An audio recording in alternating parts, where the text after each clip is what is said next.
¿Qué es así habló Zaratustra? ¿Una filosofía escrita como poesía? ¿Una poesía con el filo cortante de una idea que desgarra? ¿Una religión sin Dios? ¿O una cruzada contra todo lo divino? ¿Un grito del alma moderna? ¿Una guía para el nuevo hombre? Tal vez sea todo eso y más. Tal vez, como escribió Eugen Fink, este libro sea la tremenda perplejidad aconceptual de un pensamiento cegado aún por la luz de un nuevo amanecer del ser. Y quizás esa luz no ilumina, quema. Friedrich Nietzsche, en la cima de su madurez filosófica, nos entrega aquí no una doctrina, sino una experiencia. La vivencia de una transformación. Este no es un libro para ser entendido en el aula, ni diseccionado por académicos. Es un libro que se habita, que se resiste, que se muerde y que a veces muerde de vuelta. Zaratustra no enseña, revela. No habla desde la autoridad de un dogma, sino desde la experiencia de quien ha bajado de la montaña con un mensaje en el pecho, listo para incendiar las certidumbres del mundo moderno. Este libro ataca todo lo que consideramos sagrado: la moral, la religión, el Estado, el progreso, la ciencia, la compasión. Cada pilar de la civilización occidental es puesto en duda. Zaratustra viene a decirnos que Dios ha muerto. Pero no basta con decirlo. Hay que vivir en el mundo sin Él. Hay que llenar el vacío con algo más poderoso, más vital, más humano que el consuelo de lo eterno. Con la voluntad de vivir como si esta vida fuera la única. Y entonces surge el desafío. Vivir de un modo que uno quiera volver a vivir. El eterno retorno. ¿Podrías desear con todas tus fuerzas que esta vida, con cada dolor, cada error, cada gozo, se repita eternamente? ¿Podrías amarla tanto que la bendigas, no a pesar de su tragedia, sino por ella? Aquí es donde Zaratustra no es ya un profeta. Es un espejo. Uno que nos exige mirarnos tal como somos, sin adornos, sin excusas, sin cielos imaginarios a donde escapar. El mensaje no es para todos. Nietzsche lo dice. Este es un libro para nadie, o para los que vendrán.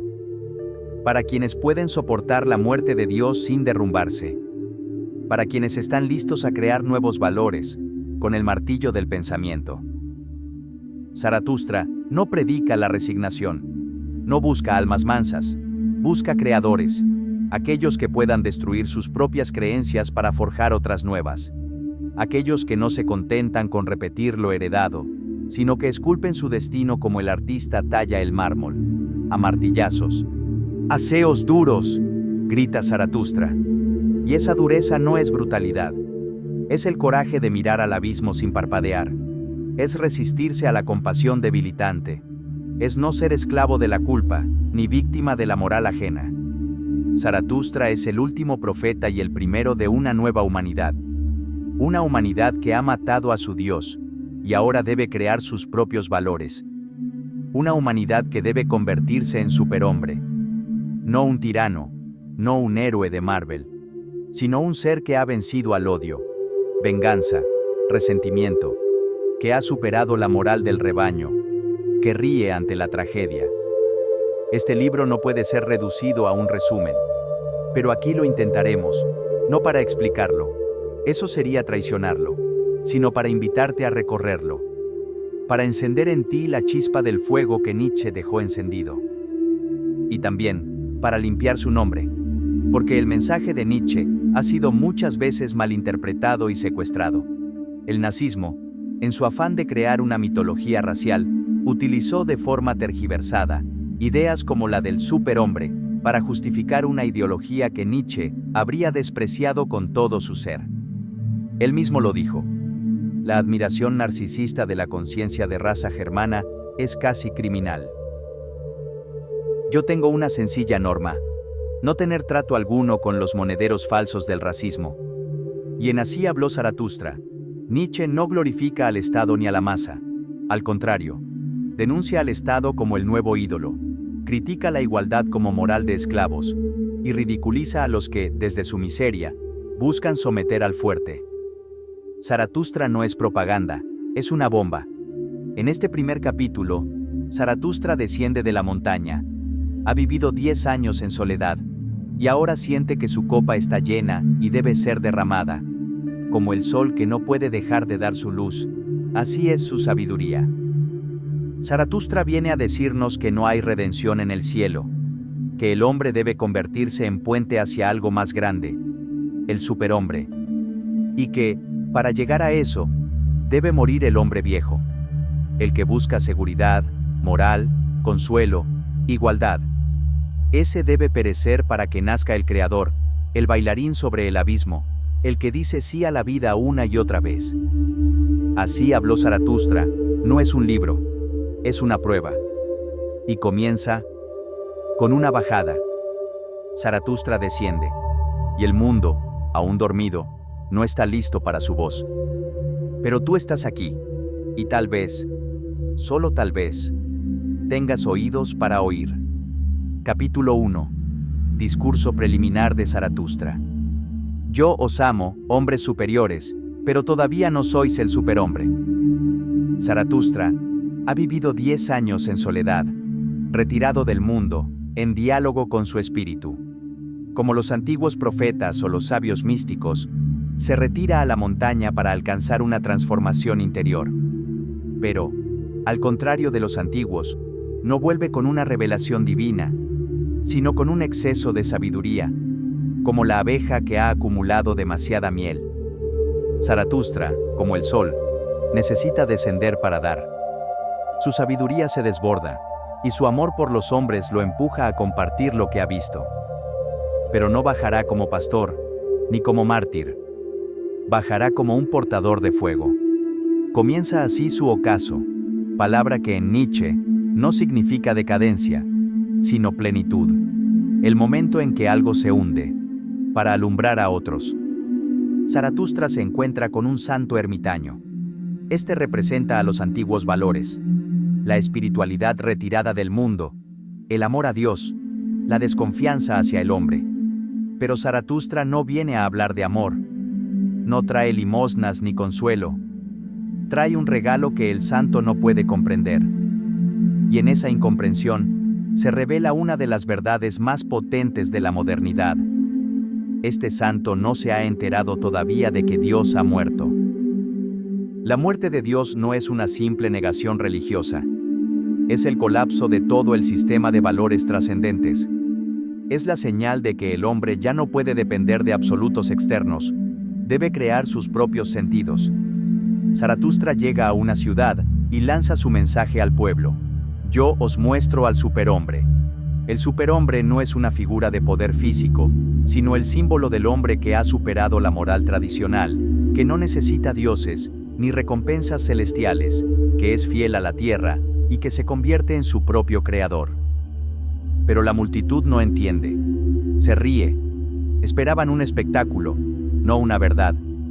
Creen que les habla del volatinero, no de sí mismos. Nietzsche nos advierte aquí. El mensaje más profundo será recibido con burla por una sociedad que ha olvidado cómo escuchar. El hombre es una cuerda tendida entre el animal y el superhombre. Esa imagen lo dice todo. El hombre no es un fin, sino un tránsito. No debe ser idolatrado como está, sino superado.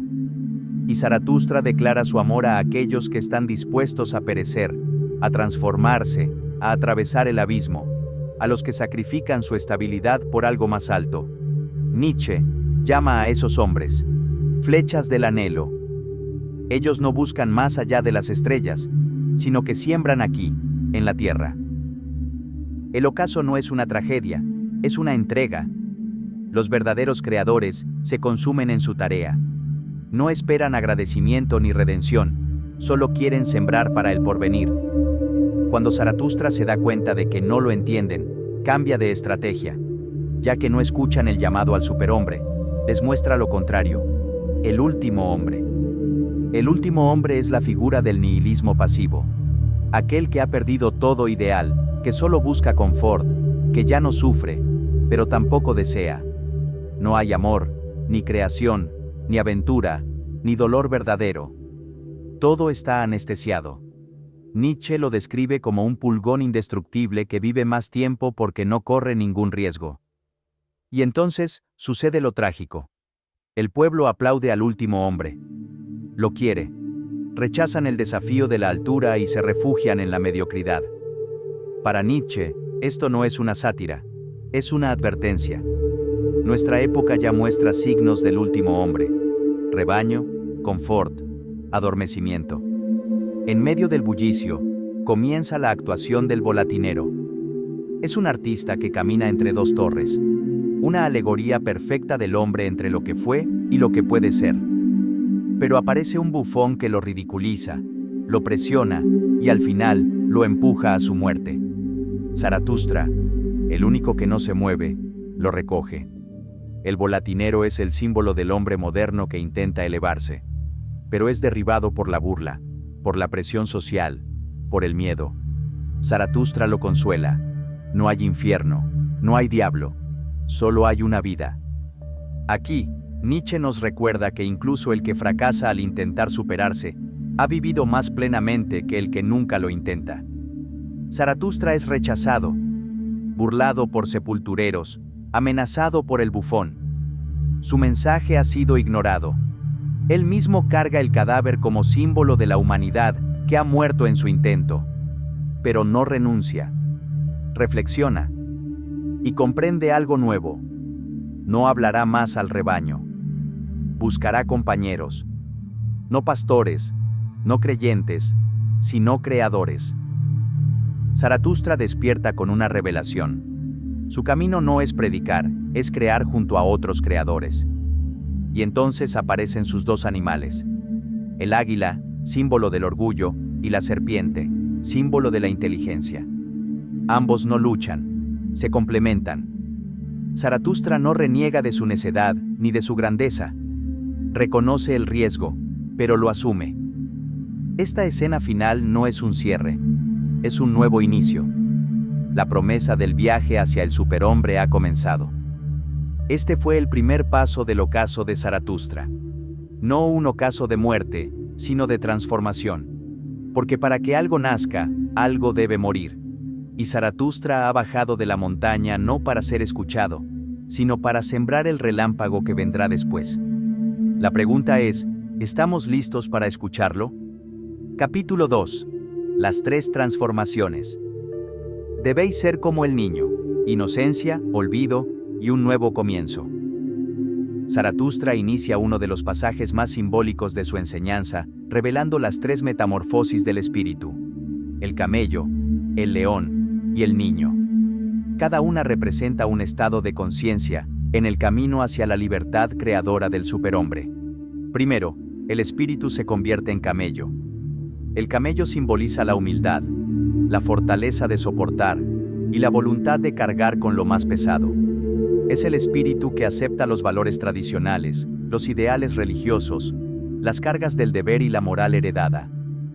Se arrodilla ante lo más exigente no por debilidad, sino por un profundo respeto por el deber. El camello busca sufrir por algo grande. Su virtud está en su sacrificio. Pero el espíritu no puede detenerse ahí. Una vez en el desierto, en soledad, en el vacío de sentido que deja esa obediencia absoluta, se produce la segunda transformación.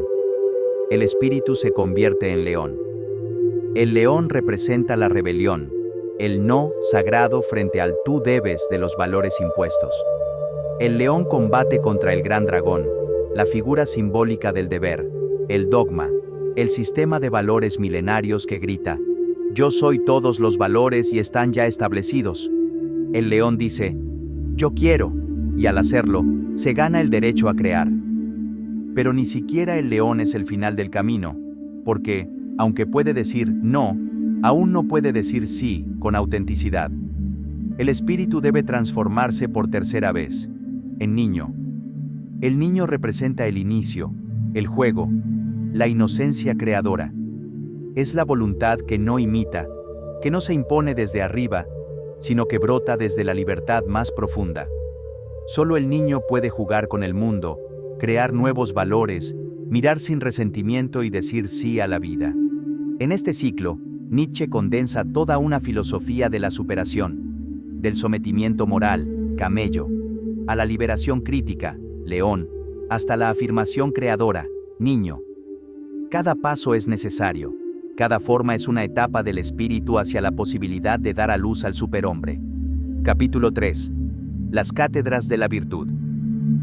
Demasiado pronto hablan de virtud, aquellos que nunca han luchado con el demonio de su deseo. Zaratustra asiste al discurso de un sabio popular que enseña sobre la virtud. Pero esa virtud está vacía de pasión. Es una doctrina para dormir tranquilos, para vivir sin sobresaltos ni preguntas incómodas. Este sabio representa la moral burguesa, la de quien busca el orden, la salud, el sueño fácil, la buena reputación y la obediencia al poder. Zaratustra se da cuenta de que esa virtud no inspira valentía ni creación, sino resignación y conformismo. Esa sabiduría, que solo sirve para dormir bien, no es digna de un espíritu libre. La crítica de Nietzsche apunta a una cultura que ha confundido el bien con la comodidad, la moral con el sueño, y la sabiduría con el silencio. La verdadera virtud, dice Zaratustra implícitamente, no adormece, despierta. Capítulo 4. Los transmundanos. Ellos huyen de la tierra porque no saben amar la vida. Zaratustra recuerda su antiguo anhelo de un más allá. Como los transmundanos, había proyectado su deseo hacia otro mundo, una realidad más pura, más justa, más divina. Pero en ese Dios trascendente, solo encontraba su propio dolor transformado en sueño. Los transmundanos son aquellos que, incapaces de soportar la vida terrenal, inventan un cielo. Pero ese cielo es un reflejo de su enfermedad, de su cansancio, de su necesidad de consuelo. Zaratustra ya no cree en esos más allá. Ahora acepta la tierra, el cuerpo, el presente. Quiere enseñar una voluntad afirmadora, una voluntad de vivir aquí, de asumir el sufrimiento como parte de la existencia. Este capítulo es central para comprender la crítica de Nietzsche al cristianismo y a toda forma de moral que huye del mundo.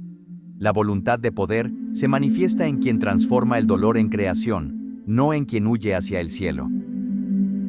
Capítulo 5. Los que desprecian el cuerpo. El yo dice el cuerpo, y el cuerpo es una gran razón. Zaratustra denuncia el dualismo cuerpo-alma. El yo no es un espíritu inmortal encerrado en un cuerpo caído. Es el cuerpo mismo el que piensa, siente, desea. Detrás de los pensamientos hay un sí mismo, una voluntad profunda que no dice yo, pero que manda. Quien desprecia el cuerpo, en realidad, ha perdido la capacidad de crear algo superior. Ya no puede ir más allá de sí. Por eso reniega de la vida y proyecta su resentimiento en doctrinas que desprecian la carne.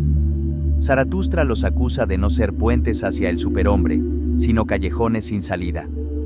Este capítulo es un manifiesto vitalista. Nietzsche reivindica el cuerpo como centro de la sabiduría, contra toda espiritualidad que reniega de lo terrenal. Solo un cuerpo sano puede crear valores nuevos. Capítulo 6. Las alegrías y las pasiones. Vuestro yo es un campo de batalla entre muchas almas pequeñas. Nietzsche propone una visión de la virtud completamente opuesta a la moral tradicional. La virtud no es obediencia a un mandato, sino expresión de un deseo profundo, de una alegría singular. No hay virtud universal. Cada uno crea la suya desde su pasión más íntima. La virtud verdadera es una pasión transformada. Es el resultado de una alquimia interna que convierte el veneno en leche, el odio en fuerza vital. Pero también advierte Nietzsche, las virtudes pueden chocar entre sí, celarse, envidiarse. Incluso el bien puede volverse contra uno mismo. Quien tiene muchas virtudes corre el riesgo de ser campo de batalla entre ellas. Por eso, Zaratustra envidia al que posee una sola gran virtud. Ese puede cruzar el puente hacia el superhombre. Capítulo 7. El pálido criminal. Su alma quiso matar, pero no fue lo bastante fuerte para justificarse. Nietzsche presenta una visión trágica del criminal, no como un malvado, sino como alguien desgarrado por una imagen que no puede sostener. El acto criminal fue un estallido, pero la conciencia posterior se convierte en tortura. La culpa no nace del acto, sino de la incapacidad de vivir con él. Zaratustra llama a los jueces a ver más allá del acto y comprender el abismo interior del criminal. La justicia no debe ser venganza, sino compasión activa. No hay crimen sin enfermedad del alma. Capítulo 8. El leer y el escribir. De todo lo escrito, amo solo lo que alguien escribe con su sangre. Zaratustra proclama que solo vale lo escrito con sangre, es decir, con la vida misma. Detesta la lectura superficial y el pensamiento banal. La escritura verdadera nace de una altura espiritual, y las sentencias deben ser como cumbres, breves, intensas, inolvidables. El escritor debe ser un guerrero. La sabiduría no es resignación, sino osadía, danza, ligereza. La filosofía debe reír, incluso en las alturas. Y si existe un Dios digno de fe, es uno que sepa bailar. Zaratustra se despide del espíritu de la pesadez, que aplasta la vida. En su lugar, reivindica la risa, la liviandad, el vuelo. Esta filosofía no es para quienes temen el abismo, sino para quienes se atreven a danzar sobre él. Capítulo 9. El árbol al pie de la montaña. Quien quiere crecer hasta la altura, echa raíces profundas en la sombra. Zaratustra, vagando en la noche, se topa con un joven melancólico al pie de un árbol solitario. Este joven representa la tensión trágica del alma noble que anhela ascender a la altura espiritual, pero que en ese proceso se ve absorbido por una sombra creciente. Cuanto más alto se eleva, más hondo echa raíces en la oscuridad del alma humana. El árbol, solitario y expuesto, simboliza al hombre que ha crecido tanto, que ya no puede comunicarse con sus semejantes, ni encontrar refugio en su altura. Zaratustra le enseña al joven que el sufrimiento de los que aspiran a lo más alto es una señal de su nobleza, pero también de su peligro. La nobleza que no se purifica puede devenir en cinismo, desesperación o nihilismo. Le insta a no renunciar a su héroe interior ni a su esperanza más elevada. En este encuentro, Zaratustra aparece como rayo que no destruye, sino que despierta. Es un llamado a no dejarse tentar por la desvergüenza ni por la renuncia. El joven no debe dejar que el frío de las alturas se convierta en desprecio. Zaratustra lo abraza y lo guía hacia un ideal de nobleza fiel, aún con el dolor que conlleva. Capítulo 10. Los predicadores de la muerte. Predican la resignación porque ya están muertos en vida. Zaratustra dirige una crítica feroz a aquellos que promueven una visión decadente de la vida. A estos los llama predicadores de la muerte, porque predican la renuncia, la huida del mundo, el ascetismo y el desprecio del cuerpo y de la existencia. Son hombres cansados, tísicos del alma, moralistas agrios que se aferran a la idea de otra vida como compensación de su incapacidad de vivir la presente. Nietzsche denuncia la hipocresía detrás de estas posturas. Su compasión esconde odio a la vida. Su virtud es una forma disfrazada de venganza contra la existencia. En lugar de afirmarla, la degradan con su predicación enfermiza. Para Nietzsche, el verdadero amor a la vida implica también la voluntad de superarla, pero no huyendo, sino creándola de nuevo. Estos predicadores son incompatibles con el espíritu afirmativo del superhombre, y Zaratustra los confronta con ironía y desprecio. Capítulo 11. La guerra y los guerreros. No améis la paz cobarde, sino la guerra por el espíritu que os transforma. Zaratustra habla ahora a los guerreros del espíritu. Les exige no paz ni obediencia pasiva, sino lucha auténtica por ideales superiores. No habla de la guerra en el sentido vulgar, sino de la guerra como metáfora de la autoafirmación, del combate interno por la superación. No es el amor al prójimo lo que redime al hombre, sino su valor para confrontar su destino y sus enemigos. El guerrero no debe luchar por patriotismos ni dogmas, sino por su más alta esperanza, el superhombre. Nietzsche redefine así el ideal heroico, llamando al lector a dejar de ser esclavo para obedecer a una ley superior, a una visión que lo trasciende. La lucha se convierte en medio de elevación. La obediencia verdadera es a uno mismo, en su forma más alta. Capítulo 12. El nuevo ídolo. El Estado es el más frío de todos los monstruos fríos. Miente con toda su boca. Zaratustra arremete contra el Estado moderno. Lo describe como el más frío de todos los monstruos fríos, que miente al decir que representa al pueblo.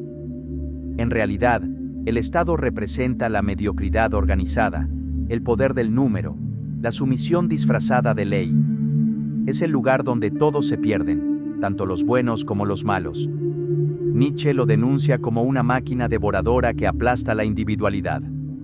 Los que buscan libertad deben huir de él. En lugar de adorar a este nuevo ídolo, hay que volver al hombre solitario, creador de nuevos valores. Donde acaba el Estado, nos dice Zaratustra, comienza el puente hacia el superhombre. El espíritu libre no puede florecer entre rebaños ni burocracias. Capítulo 13. Las moscas de la plaza pública. Huye del mercado. Allí los grandes son devorados por los zumbidos de los pequeños. Aquí Zaratustra aconseja al sabio huir de la plaza pública y del ruido de las multitudes. Las moscas venenosas representan a los mediocres, a los envidiosos, a los que no soportan la grandeza. El hombre noble es su mala conciencia, y por eso intentan morderlo, burlarse, debilitarlo.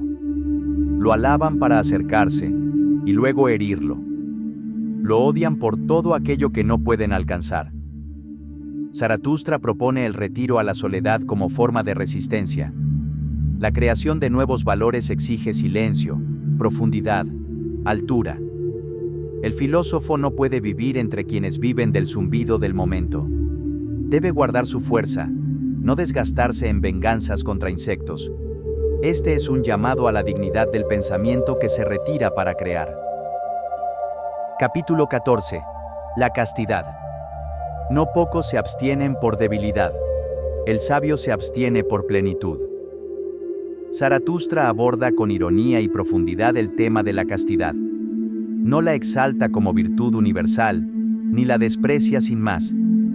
Señala que en muchos es una forma de vicio, una expresión de represión y de envidia.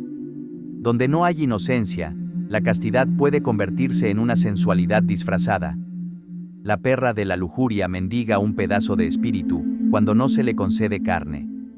Para Nietzsche, la castidad verdadera solo es virtuosa cuando nace de una plenitud, no de una negación. El sabio es casto porque su alma es rica, no porque se niegue al cuerpo.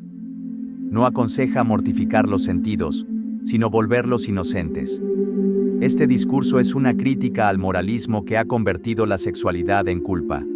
En lugar de demonizar el cuerpo, debemos liberarlo mediante una sabiduría alegre.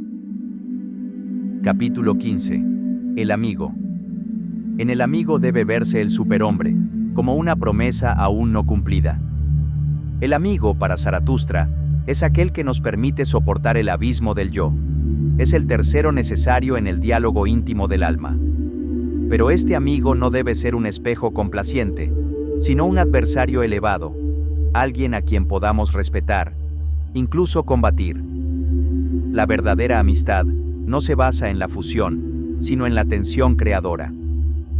Un amigo ha de ser exigente, ocultar su compasión bajo una dureza protectora. No todo debe mostrarse. El alma noble no quiere ser compadecida fácilmente. Zaratustra denuncia también la falsa amistad y la pobreza interior que impide a muchos dar sin empobrecerse. Incluso afirma que la mujer, por su historia de esclavitud, aún no está preparada para la amistad en su forma más alta, la de los espíritus libres. La amistad es, como la vida, una obra de arte. El amigo es aquel que, con su presencia, nos lanza hacia el superhombre. Así habló Zaratustra. Capítulo 16. Las 1000 metas y la única meta. Valorar es crear. Pero aún falta una meta común para la humanidad. Zaratustra ha recorrido pueblos y culturas, y ha descubierto que cada uno tiene su propia tabla de valores, su propia forma de decidir qué es bueno y qué es malo. Pero estos valores no vienen de dioses ni del cielo, sino del hombre mismo, que valora para sobrevivir, para dominar, para superarse. Toda moral es expresión de una voluntad de poder. de superar obstáculos, de imponerse a la necesidad. Por eso cada tabla de valores es también una tabla de aspiraciones y combates. Pero hay algo trágico. La humanidad ha tenido 1000 metas, y ninguna única. Aún no tiene un destino común, un sentido unificador, una cumbre compartida. Zaratustra llama a los creadores de valores. Valorar es crear. Solo quien crea puede destruir lo anterior. Aún no hay una humanidad como tal, solo pueblos. Falta la gran cadena que una todos esos 1000 cuellos. La humanidad carece de meta, y por eso, dice, la humanidad aún no existe. Capítulo 17. El amor al prójimo. No os aconsejo el amor al prójimo, sino al que está más lejos de vosotros. Zaratustra denuncia que el amor al prójimo, muchas veces alabado, no es más que una forma de huida del yo. Amamos al prójimo porque no nos soportamos a nosotros mismos. Nos volcamos hacia afuera porque nos duele mirarnos por dentro. No es el amor al prójimo lo que debe movernos, sino el amor a lo lejano, a lo que aún no es, al superhombre. Amar al amigo es amar una promesa de algo más alto. El verdadero amigo no es consuelo, es desafío. No es espejo, es abismo. No es fuga del yo, sino su transfiguración. Así, Zaratustra revierte la moral cristiana del amor al otro como virtud suprema. No ames al más cercano, ama al más elevado, al que aún no existe, pero puedes ayudar a crear. Capítulo 18. El camino del hombre creador. Quien crea debe arder primero en su propia llama. Este es el himno al solitario que se atreve a buscarse a sí mismo. Zaratustra le advierte. Retirarse a la soledad es un acto peligroso. El eco del rebaño sigue en tu conciencia, y lo sentirás como culpa, como nostalgia. No basta con ser libre de algo, hay que ser libre para algo. ¿Eres una rueda que gira por sí sola? ¿Eres creador de valores o solo un rebelde sin destino? Zaratustra exige, si vas a romper cadenas, que sea para fundir otras más altas. El hombre creador es una estrella arrojada al vacío. Tiene que soportar la injusticia, la incomprensión, el desprecio. A veces también el amor excesivo. Y su peor enemigo es él mismo. El camino hacia uno mismo está lleno de demonios, pero quien se atreve a cruzarlo, arde para renacer. Solo el que se reduce a cenizas puede ser creador de sí mismo y dar lugar al superhombre.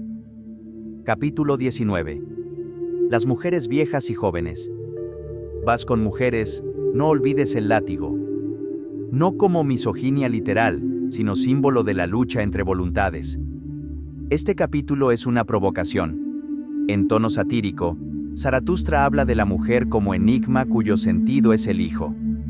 Para el hombre, dice, la mujer es el peligroso juguete que necesita para desafiarse. Pero el fondo es más profundo que la ironía aparente. Nietzsche retrata la incomprensión mutua entre sexos, la diferencia de alma entre hombre y mujer. La mujer representa para él la superficie inquieta, el relámpago, el amor que se vuelve peligro. La anciana le agradece con una pequeña verdad. ¿Vas con mujeres? No olvides el látigo. No es misoginia literal, es símbolo. El amor, como el poder, es un juego de voluntad que puede tornarse violento, trágico, excesivo. Nietzsche lanza una advertencia. Hay abismos que se cruzan con cicatrices. Capítulo 20. La picadura de la víbora. No ofendas al solitario, si no vas a matarlo también. Zaratustra es mordido por una serpiente, pero no muere. Se ríe, le dice, tu veneno no basta para matarme. La serpiente representa la ofensa, el rencor, la injusticia. Y Zaratustra enseña, no humilles a quien te ha hecho daño devolviéndole bien, pues eso lo aplasta. En vez de eso, hazle creer que te ha hecho un favor. Este capítulo ataca la moral cristiana del perdón que humilla, de la bondad que se disfraza de superioridad. Mejor una venganza moderada que una justicia helada. La justicia verdadera, dice, no está en manos del juez que corta con cuchilla fría, sino en el amor creador que asume incluso la culpa de los otros. Y nos deja una advertencia. No ofendas a un solitario. Si lo haces, mátalo también. Porque él no olvida, y su pozo es profundo. Capítulo 21. Los hijos y el matrimonio. ¿Eres digno de tener un hijo, o solo deseas perpetuar tu vacío? Zaratustra lanza una pregunta brutal. ¿Tienes derecho a tener un hijo? ¿O es solo tu vacío el que quiere reproducirse? No basta con querer un hijo. Hay que merecerlo. El hijo debe ser una creación superior, un puente hacia algo más alto. El matrimonio es santo solo si busca crear al superhombre. Contra la visión romántica y religiosa del matrimonio, Nietzsche ofrece una exigencia heroica. No se trata de amor, sino de creación. Si el amor no apunta a la trascendencia, es solo un capricho animal. Que tu unión sea una voluntad de construir algo superior, no una rutina burguesa ni una trampa moral. Capítulo 22. La muerte voluntaria. Morir a tiempo es el mayor acto de libertad. Morir a tiempo. Esa es la lección. No alargues tu vida más allá de su plenitud. Muere cuando tu estrella está en lo alto. No te vuelvas caricatura de ti mismo. No permitas que tu verdad se pudra en tus labios. Zaratustra reivindica la muerte como acto libre, como coronación. El que vive con sentido, debe morir con sentido. Como un sol que se pone en su máximo esplendor. Morir voluntariamente no es huir, sino culminar. El ocaso no es derrota, sino consumación. Hasta la muerte debe ser un acto de creación. Capítulo 23. La virtud dadivosa. La virtud más alta es como el sol. Da, no por deber, sino por sobreabundancia. Este es el cierre majestuoso de la primera parte. Zaratustra se despide de sus discípulos y les entrega su última lección. La virtud suprema no es la obediencia ni la humildad, sino la generosidad creadora. La virtud dadivosa es la que da por sobreabundancia, como el sol, que brilla sin pedir nada, como el oro, que es raro, inútil y precioso. Solo quien se ha llenado hasta rebosar puede crear algo verdaderamente valioso. El egoísmo sano, dice, es el que desea dar lo mejor de sí. Es un egoísmo de altura. Zaratustra los impulsa a ser fieles a la tierra, a no huir al cielo, a no dejar que sus virtudes se estrellen contra muros eternos. La virtud dadivosa es una nueva tabla de valores, un símbolo de superación, un preludio del superhombre. Y se despide. Ahora id y olvidaos de mí. No sigáis siendo mis discípulos. Porque quien se aferra al Maestro no se encuentra a sí mismo. ¿Te atreverás tú a cruzar el puente del hombre? No para salvarte, sino para crear. Así habló Zaratustra. ¿Y tú qué dirás?